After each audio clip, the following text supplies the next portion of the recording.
Hi friends, welcome back to my channel. ಇವತ್ತೊಂದು regular ವ್ಲಾಗೇನೆ. So videos continues ಆಗಿ ಹಾಕೋಕ್ಕಾಗ್ತಾಯಿಲ್ಲ. ಸೊ ಹಂಗಾಗಿ ಇವತ್ತು ಸರಿ ವೀಡಿಯೋ ಮಾಡೋಣ ಅಂತ ಹೇಳಿ ಮಾಡ್ತಾಯಿದ್ದೀನಿ. ಇದು ಮೊದಲೇ ತೆಗೆದಂತಹ ವೀಡಿಯೋನೇ.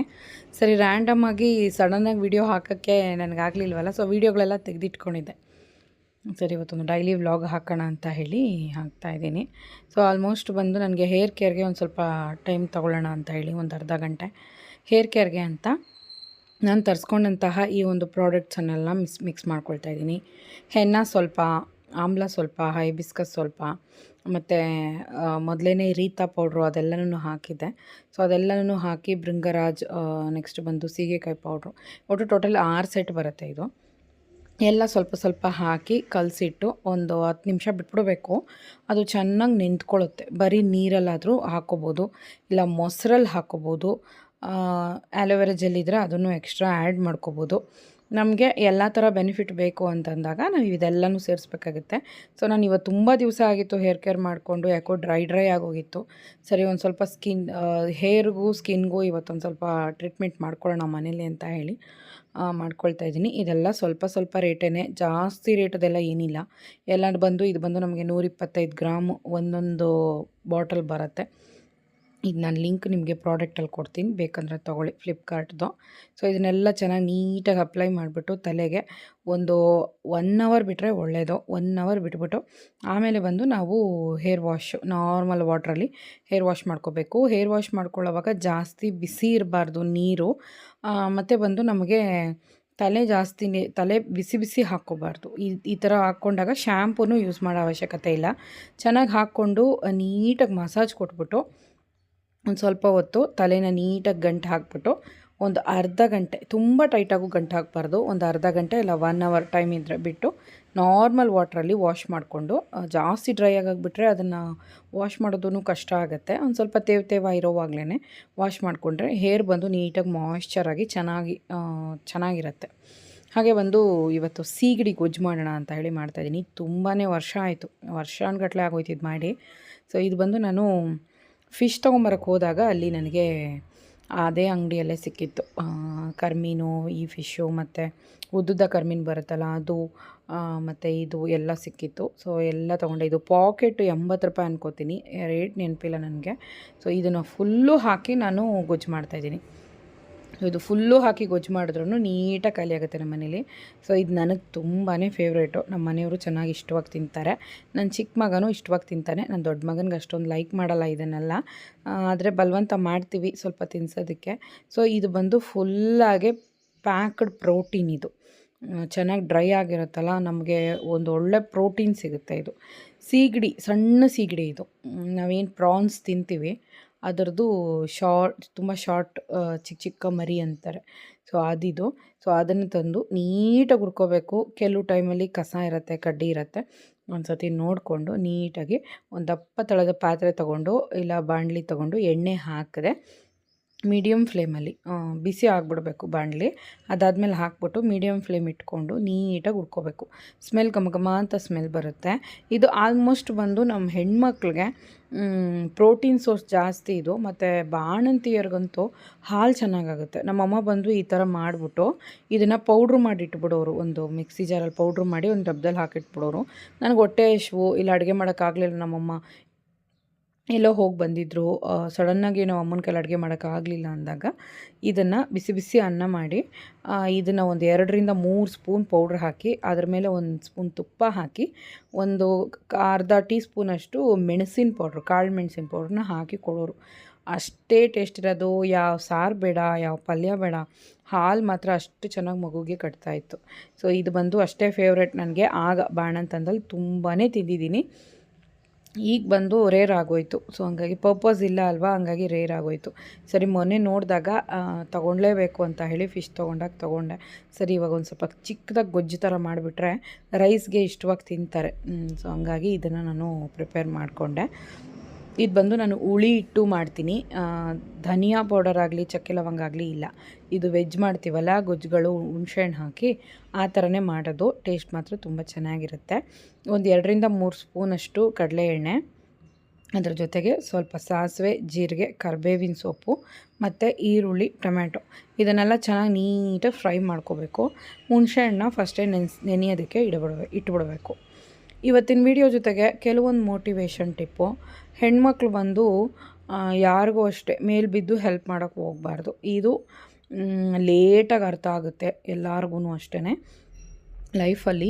ಇದು ಬಂದು ಅರ್ಥ ಆಗೋದಕ್ಕೆ ಮುಂಚೆನೇ ಹೇಳ್ಬಿಡ್ತೀನಿ. ಕೆಲವ್ರಿಗಿದು ಎಕ್ಸ್ಪೀರಿಯನ್ಸ್ ಇರಲ್ಲೇನೋ ಮೇ ಬಿ, ಕೆಲವ್ರಿಗಂತೂ ತುಂಬ ಲೇಟಾಗೇ ಅದನ್ನು ರಿಯಲೈಸ್ ಮಾಡಿರ್ತಾರೆ.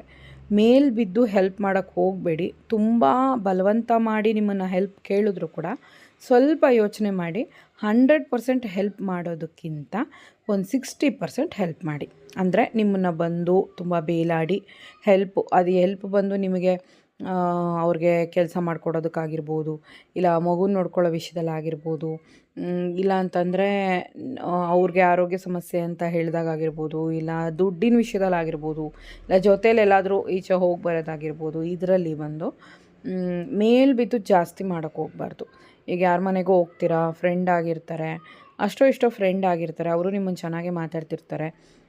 ಅವ್ರು ನಿಮ್ಮನ್ನೇನು ಕೇಳೇ ಇರಲ್ಲ. ನಾನು ಪಾತ್ರೆ ತೊಳ್ಕೊಡ್ತೀನಿ ಅಂತ ತೊಳ್ಕೊಡೋದು, ಇಲ್ಲ ನಾನು ಮಗುನ ನೋಡ್ಕೊಳ್ತೀನಿ, ಇಲ್ಲ ಮನೆ ಕೆಲಸ ಮಾಡಿಕೊಡ್ತೀನಿ ಅಂತ ಮಾಡೋದು, ಇಲ್ಲ ಕಾಸೇ ಕೇಳಿರಲ್ಲ ನೀನು ಕೊಡ್ತೀನಿ, ನೀನು ನನಗೆ ಕೊಡು ಅಂತ ಅನ್ನೋದು. ಇದೆಲ್ಲ ಮೇಲ್ಬಿದ್ದ ವ್ಯವಹಾರ ಯಾವತ್ತೂ ಅಷ್ಟೇ ಸ್ಪೆಷಲ್ಲಾಗಿ ಹೆಣ್ಮಕ್ಳು ಮಾಡಲೇಬಾರ್ದು. ಮತ್ತು ಬಂದು ಅವರೇ ಏನಾದರೂ ಒಂದು ವೇಳೆ ಇಲ್ಲ ನನಗೆ ಮಾಡು, ನನಗೆ ಈ ಥರ ಸಹಾಯ ಬೇಕು, ದಯವಿಟ್ಟು ಮಾಡು ಅಂತ ತುಂಬ ಕೇಳಿದ್ರೆ ಆಗಲ್ಲ ಅಂತ ಡೈರೆಕ್ಟಾಗಿ ಹೇಳೋದಕ್ಕಿಂತ ನಿಮಗೆ ಬೇರೆ ಕೆಲಸಗಳಿದೆ ಅನ್ನೋದನ್ನು ನೀವು ಅವ್ರಿಗೆ ಜ್ಞಾಪಿಸಿ ಹೇಳಬೇಕು. ಒಂದು ವೇಳೆ ನಿಮ್ಮ ಹತ್ರ ಇಲ್ಲ ಅಂದ್ರೂ ಕೆಲಸ, ಏನೂ ನಿಮ್ಗೆ ಆರಾಮಾಗಿ ಇದ್ದೀರಾ ಅಂದ್ರೂ, ಇಲ್ಲ ನನಗೆ ಆ ಕೆಲಸ ಇದೆ, ನನಗೆ ಅಯ್ಯೋ ಅಲ್ಲಿ ಹೋಗಬೇಕು ಇಲ್ಲಿ ಹೋಗಬೇಕು ಏನೋ ಒಂದು ಹೇಳ್ಕೋಬೇಕು, ಇಲ್ಲ ಬೇಕೇ ಬೇಕು ತುಂಬ ಹೆಲ್ಪ್ ಮಾಡಿ ಅಂತ ತುಂಬ ಮೇಲ್ಬಿದ್ದು ನಿಮ್ಮನ್ನು ಕೇಳಿದ್ರು ಅಂದರೆ ಮಾತ್ರ 100% ಇನ್ವಾಲ್ವ್ ಆಗೋಕ್ಕೆ ಹೋಗಬೇಡಿ. ಇದೇನಪ್ಪ ಇದು ಹೆಲ್ಪ್ ಮಾಡೋದು ಒಳ್ಳೆದು ತಾನೇ, ಇದೇನಿದೆ ಇವ್ರು ನಮ್ಗೆ ಹಿಂಗೆ ಹೇಳ್ಕೊಡ್ತಾರೆ ಅಂತ ಅಂದ್ಕೋಬೇಡಿ.